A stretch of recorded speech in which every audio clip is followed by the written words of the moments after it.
안녕하세요 구독자 여러분, 시유아빠입니다. 지금은 제가 출근하고 있는데 지금 영상을 찍는 이유는 영상을 찍을 시간이 없어요. 영상을 찍을 시간이 없어요.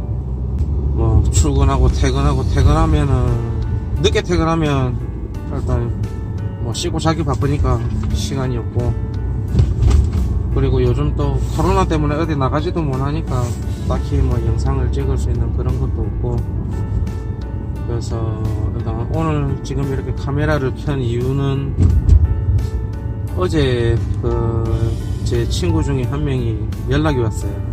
걔가 지금 중국 시안으로 6개월 동안 파견 근무를 나갔는데 잘 도착했다라는 그런 연락이 와가지고 이런저런 이야기를 하다 보니까 이거는 뭐 한번 말씀을 드려도 되겠다 싶어서 이렇게 지금 카메라를 켜게 됐고, 일단 현재 중국은 지금 어떻게든 들어갈 수 있는 방법이 있기는 있겠죠. 있기는 있겠는데 정말 어렵다는 거, 그리고 비행기 값도 솔직히 어마어마하고 편도로 뭐 한 400 정도는 뭐 생각을 해야 겨우 들어갈 수 있을까 말까 뭐 그렇게 하고, 왜냐면은 저희도 중국 쪽으로 수출하는 물량이 많아서 중국 출장을 좀 안 갈 수도 없고, 그래서 어떻게든 최대한 중국 쪽으로 출장을 가보려고 계속 회사에서는 정말 뭐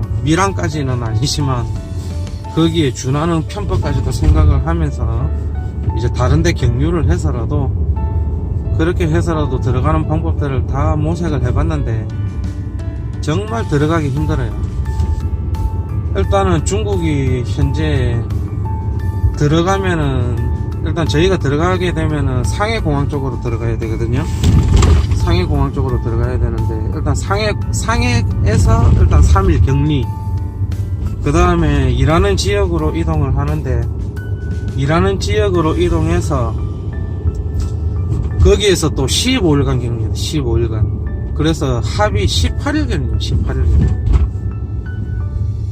거기에서 뭐 중국에서 일을 하고 뭐 한국 돌아와서 또 당연히 2주 격리해야 될 거고, 격리 기간만 한 달이기 때문에 그거를 승인해주는 회사도 없을 뿐더러, 그리고 저도 뭐 집사람도 있고 토끼 같은 자식들도 있고 한 달 동안이나 격리라는 시간으로 그렇게 가족들하고 떨어져 있기는 싫고, 그래서 그냥 엄두를 못 내요. 뭐 섣불리 뭐 중국 가겠다 뭐 이렇게 얘기도 뭐 당연히 안 할 뿐더러.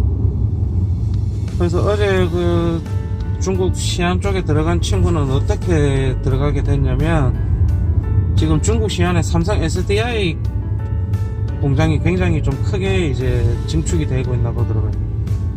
걔는 거기에 이제 배관 공사를 하러 갔는데, 전세기입니다. 전세기. 이제 좀 특별 권한으로 삼성 쪽에 관련된 일을 할 수 있는 사람만 전세기 쪽으로 해서 뭐 그렇게 해서 이제 들어가는데, 친구 얘기를 들어보니까 이번에 들어가는 것조차도 쉬운 건 아니었다고 하더라고요. 일단 비행기 편이 잡히면 또 72시간 이내에 그 코로나 검사 받은 그 확인서가 있어야 되니까, 이제 스케줄 잡혔다, 코로나 검사하고, 그런데 또 비행기 편이 취소가 됐네? 그럼 또 기다렸다가 또 비행기 편이 또 이제 뜨면 또 검사를 하고, 그렇게 몇 번이 취소가 되고 몇 번을 검사를 받았대요. 그래가지고 콧구멍이 남아나질 않는다고 하더라고. 뭐 코로나 검사를 받아보신 분들은 아시겠지만, 진짜 받기 싫죠. 그 면봉 그거 콧구멍 끝까지 쫙 찔러 넣어가지고, 아픈 거는 아니지만은 기분이 나쁘죠. 그게 좀 더럽죠. 기분이 불편하고. 그렇게 해서 뭐 우여곡절 끝에 뭐 시안에 출장을 가게 됐다고 하더라고요. 그래서 걔는 일단 6개월 있을 예정이고, 들어가면은 일단 2주간 격리는 당연한 거고, 근데 웃긴 거는 어차피 거기 가가지고 격리를 할 거고, 거기 가서도 코로나 검사를 또 한대요. 근데 여기서 왜 굳이 코로나 검사를 하고 들어가는지 그거는 이유는 모르겠는데, 일단은 가서 뭐 2주 격리를 하고 그 다음에 또 2주 격리를 하는데 그 2주 격리는 뭐냐면 일단 출근은 한대요 회사에. 정말 출퇴근만 이제 하고, 예, 그냥 호텔 밖에서 나갈 수가 없다는 거, 숙소에서. 그렇게 해서 사고 났나 이거. 예, 그렇게 해서 이제 그 2주라는 그 별도의 또 격리를 해서 합의 4주 격리죠. 4주 격리. 그 공장 왔다 갔다 하고 그것도 좀 사람 할 짓 아니더라고요.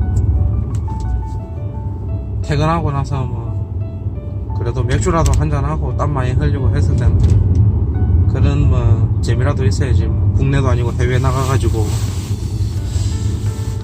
예, 원래 해외 나가면 그냥 낙이 뭐가 있겠습니까? 그냥 뭐 술 한잔 먹고 퇴근하고 술 한잔 먹고 그런 것들이 낙인데, 그런 것들조차도 또 힘이 들고 하니까 대신에 그런 4주간의 격리 시간이 끝나면은 자유라고 하더라고요. 뭐 마스크 안 써도 되고. 웃긴 거지 이것도. 중국도 뭐 공산당이라서 좀 관리를 잘한다라고 생각을 하기는 했는데, 왜냐면 공산당이니까 어떤 그 한 지역에서 코로나가 좀 다발적으로 발생을 한다 그러면 중국은 그냥 애누리 없어요. 봉쇄예요, 봉쇄. 차단이에요. 그냥 그 지역을 벗어날 수도 없고, 공산당이기 때문에 가능한 거죠. 그래서 어떻게 보면은 전 지역 확산 이런 거는 있을 수가 없죠, 중국이. 그래서 어떻게 보면은 관리를 잘하는 것 같기도 하고 아닌 것 같기도 한데, 뭐 어쨌든 예, 이번에 중국 얘기가 나와서 그런데 뭐 새롭게 컨텐츠를 하나 뭐 좀 해볼까 싶기도 해요. 뭐 사실은 제가 중국 출장이 좀 잦은 편이라 가지고 예전에 10년 전까지는 아니고 한 7년 전인가 그때 어떤 계기가 있기는 있었어요. 계기가 있어가지고 중국어를 좀 배워야 되겠다. 맨날 가가지고 출장 가가지고 통역에만 의존을 할 수는 없으니까. 게다가 통역이 뭐라 그럴까, 우리가 쓰는 이런 전문직들의 용어 자체를 몰라요. 그래서 제가 하는 의미 전달이 제대로 되지도 않고 항상 통역을 하다 보면 의문이 드는 거예요. 이 사람이 과연 내 말을 똑바로 통역을 하고 있는 건지, 내 의미 전달이 똑바로 되고 있는 건지 안 되고 있어요. 그건 절대로 안 되고 있는 거예요. 게다가 이 사람은 말 그대로 그냥 통역이에요. 자기는 그냥 몇 마디 그냥 통역만 해주면 그냥 자기 할 일은 끝나는 거예요. 내가 답답하고 얼마나 답답하고 그런 거는 상관이 없지.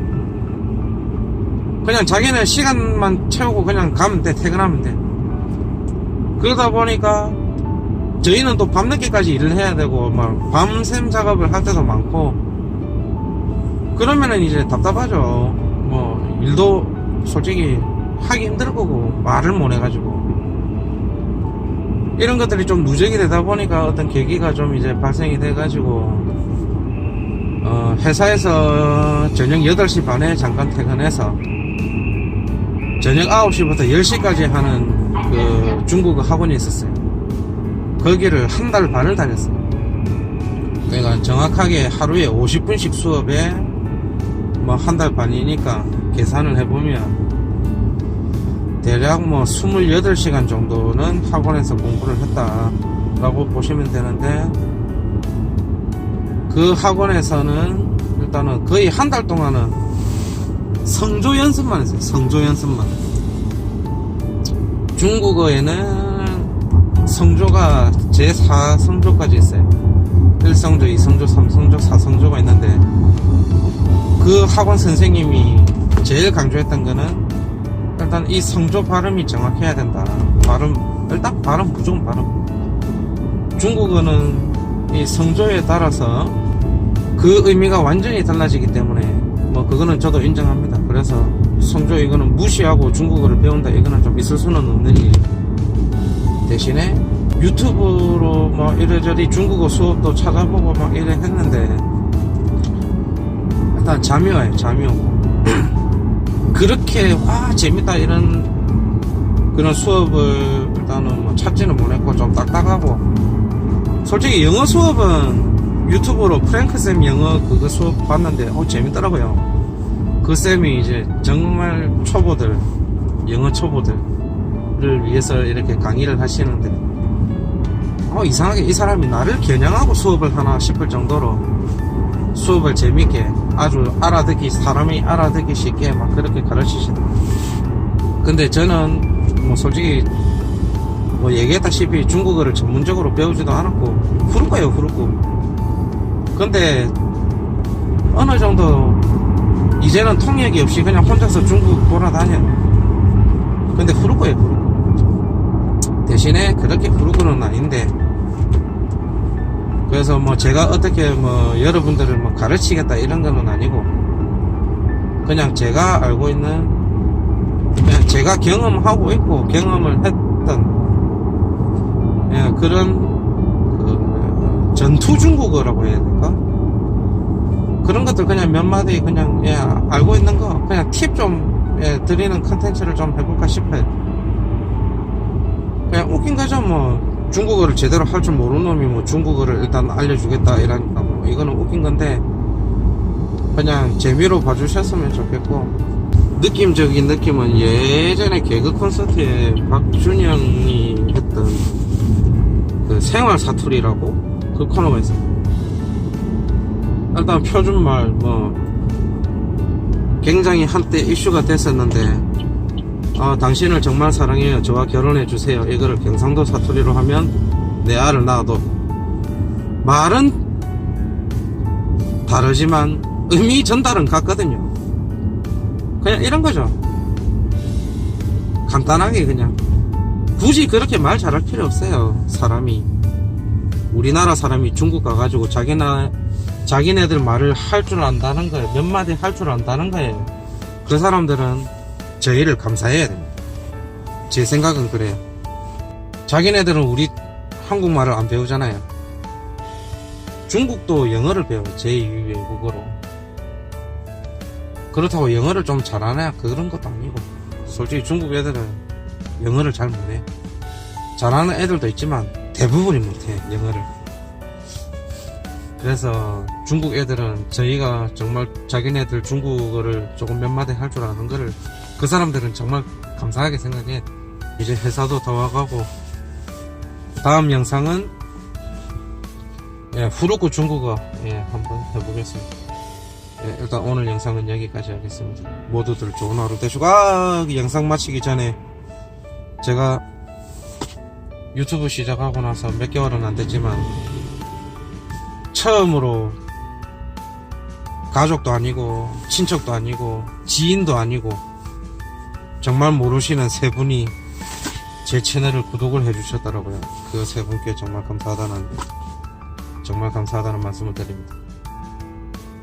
정말 고개 숙여 이 큰절을 하면서 감사하다고 해야 되는데, 큰절을 하면서 찍을 수 있는 그런 시간이었기 때문에 일단 이 영상을 빌어 감사하다는 말씀을 드립니다. 정말 감사드리고, 재밌게 봐주셔서 뭐 구독을 누르신 건지는 모르겠지만은 일단 좋게 봐주셔서 감사드리고, 일단 그러면 다음 영상에서 뵙겠습니다.